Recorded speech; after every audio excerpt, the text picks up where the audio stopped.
বাংলার দিদি number one এবার রাজনীতির মঞ্চে। এতদিন তিনি মানুষের মনে রাজ করেছেন দিদি নাম্বার ওয়ানের জন্য এবং তার অভিনয় সত্তার জন্য। এবার তিনি রাজনীতিবিদ হিসেবে আসছেন।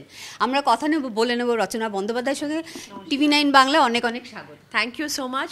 প্রতিটি দর্শককে আমার তরফ থেকে নমস্কার। একটা কথা বলো, যে এই যে তুমি রাজনীতির ময়দানে এলে, এটা তো একদম তোমার কাছে নতুন জায়গা। একদম নতুন, কোনো অভিজ্ঞতা নেই, কিচ্ছু জানি না, শুধু এইটুকু জানি যে মানুষের সাথে থাকবো, মানুষকে ভালোবাসবো। তোমাকে প্রথম কখন আমাদের মুখ্যমন্ত্রী বললেন যে তোমাকে রাজনীতিতে আসতে হবে? দেখো, মুখ্যমন্ত্রীর সাথে পরিচয় তো আজকের না, নতুন নয় যে হঠাৎ করে উনি আমার সাথে যোগাযোগ করেছেন বা এরকম। অনেক বছরের পরিচয়, অনেক সময় অনেক জায়গায় দেখা হয়েছে, ওনার বাড়িতে গেছি, অনেক অকেশনে গেছি, অনেক অনুষ্ঠানে আমাকে আমন্ত্রণ করা হয়েছে, আমি গেছি। কিন্তু উনিও হয়তো ভেবেছিলেন যে রচনা এখন এত ব্যস্ত যে রচনাকে আমি রাজনীতিতে ডাকবো না, রচনা একটু কাজ করুক। উনিও খুব পরিকল্পনা করে রচনা ব্যানার্জিকে রাজনীতিতে এনেছে এবং আমারও একটা সুবিধে হয়ে গেল যে আমি এত বছর প্রচুর কাজ করতে পারলাম। আর এই কাজের মাধ্যমে যেটা হলো সেটা হচ্ছে যে আমি না প্রতিটি মানুষের মনে পৌঁছতে পারলাম। এই যে সময়টা আমি পেলাম যে মানুষের দুঃখ বোঝা, মানুষের পাশে থাকা, মানুষকে বোঝা, মানে এটা তো আমার দিদি নাম্বার ওয়ানের মঞ্চ থেকে আমি এটা পেয়েছি। এটা আমার প্রাপ্তি, পরম প্রাপ্তি, যে আমি এত দিদিদের মনের গোড়ায় পৌঁছতে পেরেছি এবং তাদের কথা শুনেছি। এই সব শুনতে শুনতে আজ তারও 13-14 বছর হয়ে গেল। তো আমার সবসময় মনে হতো, কোনো এক সময় মনে হতো, তখন দিদি আসেননি আমার জীবনে, যে এই সব মানুষদের যখন বলে, শুনি, জায়গার কথা বলে, সংসারের প্রবলেমের কথা বলে, সব ধরনের সমস্যার কথা তারা আমার সাথে আলোচনা যখন করে, তখন মাঝে মাঝে মনে হয় যে আমি তো শুধু শুনছি আর তার সাথে তাদের শুধু বোঝাচ্ছি, বলছি, কিছু তো করে উঠতে পারবো না। সেটা করতে গেলে তোমার এমন একটা জায়গা দরকার, এমন একটা প্ল্যাটফর্ম দরকার যেখানে তোমাকে সেই পাওয়ারটা দেওয়া হবে যে তুমি মানুষের জন্য কিছু করো। আর সেটা রাজনীতি ছাড়া অন্য কিছু হতে পারে না। রচনাদি, এতদিন ধরে তুমি যেটা বলছিলে যে মমতা বন্দ্যোপাধ্যায় তোমাকে অনেক পরে বলছে, তুমি কি অন্য দল থেকে বা কোনো জায়গা থেকে কি রাজনীতির এর আগে আসার কোনো প্রস্তাব পেয়েছিলে? কোনোদিনও না। প্রস্তাব মানে সেই অর্থে যে তোমার ডাইরেক্ট প্রস্তাব সেরকম নয়। বিরোধী দলের থেকেও 1-2 বার প্রস্তাব এসেছিল, সেটা বহু বছর আগের কথা বলছি। কিন্তু তখন আমি তো রাজনীতিতে আসবো বলে কখনো ভাবিনি। আর সত্যি কথা বলতে আমি বরাবরই দিদির ফ্যান। হ্যাঁ, আমি বরাবরই দিদির ফ্যান, দিদিকে শ্রদ্ধা করি বরাবর। তো সেই জন্যে এবার যখন দিদি আমাকে প্রস্তাব দিলেন এবং রচনা আমি চাই তোমাকে আমার পাশে, আমার একটু সময় লেগেছিল ভাবতে, বিকজ আমি অনেক কিছু কাজের সাথে এখন যুক্ত হয়ে গেছি। দিদি নাম্বার ওয়ান তো বটেই, তার সাথে আমার ছেলে বড় হয়ে গেছে, আমার ছেলেকে একটু সময় দিতে হয়। যদিও কোলের বাচ্চা নয়, তবুও তো একটা বয়সে এক রকম সময় দিতে হয়। তো এখন ওর এমন একটা বয়স যে সময় একটুখানি পাশে থাকা দরকার মা বাবার। তো সেই এজটাতেও এখন আছে, টিনেজার হয়ে গেছে এখন। তার সাথে আমার নিজস্ব ব্যবসা শুরু করে ফেলেছি, সেই ব্যবসাগুলো আছে। সব কিছু নিয়ে না আমি একটুখানি দ্বিধায় ছিলাম যে আমি পারবো কিনা সময়টা দিতে। বা আমার এটা মনে হয়েছিল যখন আমি রচনা বন্দ্যোপাধ্যায়, সবাই আমাকে জানে যে আমি যখন যে কাজটা করেছি আমি সেটাতে সবসময় চেষ্টা করেছি 100 ভাগ দেওয়ার জন্যে। আমি কখনো হাফ হার্টেডলি কোনো কাজ করি না, যে উড়ো কাজ কোনো রকমে করে চলে আসবো, সেরকমভাবে আমি কখনো করি না। আমি ভীষণ ডেডিকেটেড যে কোনো কাজের ব্যাপারে। তো আমার সবসময় মনে হয়েছে আমি যদি কখনো রাজনীতিতে নামি, মুখ দেখাই, তাহলে আমি সেখানে আমার 100% যখন দিতে পারবো তখন আসবো। সেটার জন্য আমার বেশ কয়েকদিন সময় লেগেছে ভাবতে, চিন্তা করছি আমি দিদিকে হ্যাঁ বলবো কিনা। শুধু নামকে বাঁচতে আমি হঠাৎ করে রাস্তায় চলতে পারবো না।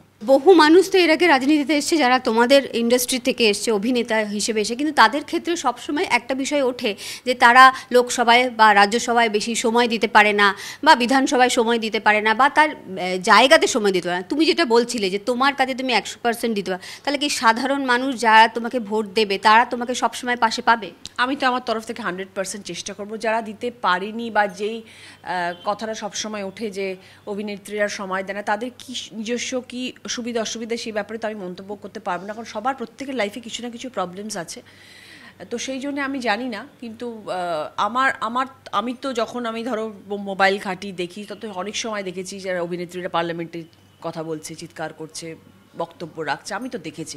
তাহলে কোত্থেকে কথাটা আসে আমি জানি না যে তারা কোথাও যায় না বা পার্লামেন্টে গিয়ে বসে না, আমি দেখিনি কখনো। আমি তাদেরকে দেখেছি এরকম ধরনের কথা বলতে গিয়ে কথা বলছে। আমি তখন ভাবতাম যে বাবা কত স্মার্ট, কি সুন্দর গিয়ে পার্লামেন্টে কথা বলছে, আমি তো ভাবতেই পারি না। যাই হোক, তো বাট আমি আমার কথা বলবো যে অনেক ভেবেচিন্তে এসছি গো, যে হ্যাঁ যখন এসেছি তখন সময় দেব। তুমি যে রাজনীতিতে এলে, এতদিন তুমি অভিনয় জগতে ছিলে, তুমি দিদি নাম্বার ওয়ান, তোমার সেখানে কোনো গুরু নেই, কিন্তু তুমি ধীরে কাজ শিখেছো প্রতিদিন কাজ করে। পলিটিক্যাল জগতে যখন এলে তোমার গুরুকে? পলিটিক্যাল জগতের গুরু তো দিদিই আছেন, অভিষেক আছে। মানে ওনাদের কথা, ওনাদের বক্তৃতা ভালো লাগে শুনতে, শুনিও। আগেও শুনতাম, খুব বেশি নয়, এখন একটু বেশি শুনি শেখার জন্য যে অ্যাকচুয়ালি কীভাবে কথা বলেন ওনারা। যদিও রপ্ত করতে একটু সময় লাগবে, আমি তার মানুষকে দেখা যায়, কিন্তু সবার থেকে সব কিছু তো নেওয়া যায় না, নিজের থেকেও কথা বলতে হয়। তো আমি আমার মনে যেটা আসছে, আমি হয়তো রাজনীতিবিদদের মতন ওই রকমভাবে কথা বলতে পারবো না, সেটা আমার ফোটেও নয়। আমি নিজের মন থেকে কথা বলবো, আমি যেরকম আমি সেরকমই থাকবো। আমি আমার মঞ্চে যখন কথা বলি সেটা আমি নিজের মন থেকে কথা বলি, আমায় কাউ শেখানো পড়ানো কথা আমি বলি না। দিদিদের কথা যখন শুনি তার উত্তর যে কথাটা বলি সেটাও মন থেকে বলি। আজকে যখন মানুষ এত হাজার হাজার মানুষের সাথে মিশবো, তাদের পাশে গিয়ে দাঁড়াবো, তাদের ঘরে গিয়ে বসবো, তাদের মনের কথা শুনবো, তার সাথে আমি আমার নিজেকে রিলেট করবো, কারণ আমিও তো অতি সাধারণ একজন মানুষ। একটা কথা বলো, যে আমরা জানি যে হুগলি থেকে তুমি টিকিট পেয়েছো এবং সেখানে কিন্তু এখন রয়েছেন লকেট চ্যাটার্জি, ও কিন্তু অনেক দিন আগে চলে এসছে রাজনীতিতে এবং বেশ অভিজ্ঞ হয়ে গেছে। কতটা টাফ হতে চলেছে? যথেষ্ট টাফ, যথেষ্ট অভিজ্ঞ। রাজনীতিতে আমার অনেক সিনিয়র, ভীষণ ভালো বক্তৃতা দেন, ভীষণ ভালো কাজ করছেন দলের জন্যে, খুবই ভালো। আমার কলিগ হতে পারে, কিন্তু কাজের ক্ষেত্রে সে আমার থেকে অনেক সিনিয়র, আমি তার জন্য তাকে রেসপেক্ট করি। আচ্ছা, একটা কথা বলো, উনি কিন্তু বলছেন যে রচনা ব্যানার্জি ভার্সেস লকেট নয়, এখানে নরেন্দ্র মোদী। কোনো একটা জায়গায় কোনায় তো ভালোবাসাটা আছে, আফটার অল তো কলিগ, এতগুলো ছবি একসাথে করেছি, কোনায় তো কোথাও একটা জায়গাটা তো একটা রয়েছে। যতই আমরা খুব ভালো, হ্যাঁ ভীষণ ভালো, ভীষণ ভালো, আমাদের খুবই ভালো। এবং আমি বেশ কয়েকবার বলেছি যে আমাদের অ্যাকচুয়ালি কিন্তু তুই তুই করে সম্পর্ক, কিন্তু সেটা নিয়ে ভীষণ ট্রোল হয়ে গেছি যে রচনা এরম বলছে, কিন্তু অ্যাকচুয়ালি মন থেকে বলেছি। তো তাই জন্য আমি তো মন থেকে কথা বলি, আর সেই মনের কথাগুলো মানুষ ধরে নেন। তো যাই হোক, আমাদের সেরকম সম্পর্ক, আপনি আপনি সম্পর্ক নয়, তুমি তুমিরও সম্পর্ক নয়, একসাথে বসে আচার খাওয়ার সম্পর্ক। আমরা একসাথে শিলিগুড়িতে বসে শুটিংয়ের অফ টাইমে আচার খাই বসে। তো সেই মানুষটা আজকে আমার বিরোধী পক্ষে দাঁড়িয়ে আছেন। তো স্মৃতিগুলো তো কোনোদিনও মুছে চলে যাবে না, বা যে আমাদের যে ফিল গুড ফ্যাক্টরটা, সেটা তো কোনোদিনও মুছে চলে যাবে না, সেটা তো সবসময় থাকবে। আমি আমার কাজ করব, সে তার কাজ করবে, জনতা বুঝবে, আমার মানুষ আছেন, আমার ভালোবাসার মানুষরা আছেন, তারা বুঝবেন কার পাশে থাকবেন। রচনাদি, আরেকটা বিষয় সেটা হচ্ছে যে এতদিন আমরা জানতাম যে টিএমসি আমাদের এখানে পশ্চিমবঙ্গে ক্ষমতায় রয়েছে, কিন্তু এখন ইদানিং আমরা দেখতে পাচ্ছি যে সেখানকার বিভিন্ন নেতা মন্ত্রীদেরকে নিয়ে নানান রকম স্ক্যাম রয়েছে।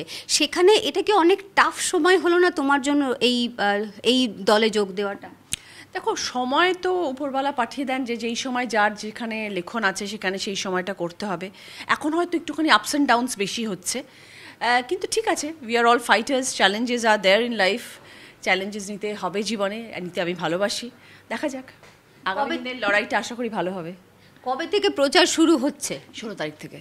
16 তারিখ থেকে আমি হুগলি যাচ্ছি এবং সকলের সাথে সেখানে দেখা হবে, কর্মী সভা হবে এবং সকলের সাথে পরিচয় হবে, এবং তারপর থেকে প্রচার শুরু হবে। একদম আমার শেষ প্রশ্ন সেটা হচ্ছে যে তুমি জানো যে সন্দেশখালির ঘটনা ঘটেছে, এবং সেখানে তোমার কি কোথাও খারাপ লেগেছে ওখানকার মহিলাদের উপর যা হয়েছে? তুমি কি ভাবছো? দেখো, নিশ্চয়ই খারাপ লেগেছে মহিলাদের জন্য। আমি সবসময় ভাবি, সবাই জানে যে রচনা ব্যানার্জি মানে মহিলারা তার পাশে আছেন, এবং আমি এটাও বলেছিলাম যদি আমার কখনো প্রচারে যেতে হয়, তো সব জায়গায় তো আমাকে প্রচারে যেতে হবে, যদি আমাকে কখনো সন্দেশখালিতেও যেতে হয়, আমি খুশি মনে যাব এবং সবার পাশে গিয়ে দাঁড়াবো এবং সবার সাথে গিয়ে কথা বলবো। এবং আমি ভীষণ খুশি যে আমাদের রাজ্য সরকার প্রতিটি মানুষের কাছ থেকে বয়ান নিচ্ছেন এবং তাদের প্রত্যেককে আলাদা করে জিজ্ঞেস করছেন যে তোমাদের কি সমস্যা হয়েছে, লিখিত দাও, আমরা তো প্রত্যেকের প্রতি অ্যাকশন নেব, এবং সেটা নেওয়া হচ্ছে। সেটার জন্য আমি ভীষণ খুশি, কারণ নারীদের পাশে আমাদেরকে থাকতে হবে এবং আমি আছি, এবং প্রতিটি নারীর জন্য আমি ব্যথিত। আমি আমার নারী দুঃখ পেলে আমি দুঃখ পাবো, এবং আমি মণিপুরের জন্যও খুব দুঃখ পেয়েছি এবং হাতশিরার জন্য আমি খুব দুঃখ পেয়েছি। যেখানে ভারতবর্ষের মধ্যে যেখানেই নারীদের উপর অত্যাচার হবে সেখানের জন্যই আমি দুঃখিত। অনেক ধন্যবাদ আমাদেরকে সময় দেওয়ার জন্য। এরপরেই কিন্তু উনি আবার চলে যাবেন সেই দিদি নাম্বার ওয়ানের ফ্লোরে, এবং তাই তো একদম কাজও তো করতে হবে। দিদি নাম্বার ওয়ান চলবে, এবং সেটা মানে একটু এফেক্টেড হবে, মানে হয়তো যেরমভাবে আমি কাজ করি সেরমভাবে করতে পারবো না, কারণ আমাকে হুগলিতেই থাকতে হবে। ওই প্রচারের ফাঁকে ফাঁকে এসে রাত্রেবেলায় এসে কাজ করতে হবে আর কি। অনেক অনেক শুভেচ্ছা রইল রচনাদি, এবং আমরা আগামী দিনে দেখব যে রচনা বন্দ্যোপাধ্যায় সাধারণ মানুষের কাছে এবং পাশে দিদি নাম্বার 1 হয়ে ঠিক কতটা থাকে সেরকমই একটা আশা রাখছি। ক্যামেরায় সমরের সঙ্গে সুচরিতা, TV9 বাংলা, কলকাতা।